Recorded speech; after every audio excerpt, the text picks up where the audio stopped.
ఢిల్లీ మద్యం విధాన కుంభకోణానికి సంబంధించి కీలకమైనటువంటి అంశం కేజ్రీవాల్ అరెస్ట్. అంతకుముందు నాకేం సంబంధం లేదన్నట్టున్నారు, చివరికి ఆయనదే సంబంధం అన్నట్టు. ఇప్పుడు కేజ్రీవాల్ ఒక రికార్డుకి ఎక్కారు. ముఖ్యమంత్రిగా జైల్లో గడిపిన మొట్టమొదటి వ్యక్తి. అంతకుముందు ముఖ్యమంత్రులు రాజీనామాలు చేసి భార్యలను పిల్లలను తల్లులను ఎవరో ఒకరిని పెట్టుకుంటూ వచ్చారు.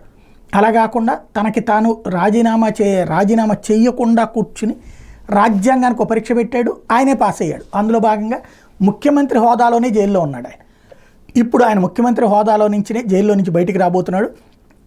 మద్యం విధానం కుంభకోణంలో ఢిల్లీ సీఎం కేజ్రీవాల్ సూత్రధారిగా వ్యవహరించారని ఢిల్లీ హైకోర్టుకి సీబీఐ చెప్పింది.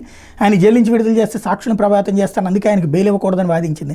అయితే సీబీఐ వాదన కేజ్రీవాల్ తరపు న్యాయవాది అభిషేక్ మను సింఘ్వి ఖండించారు.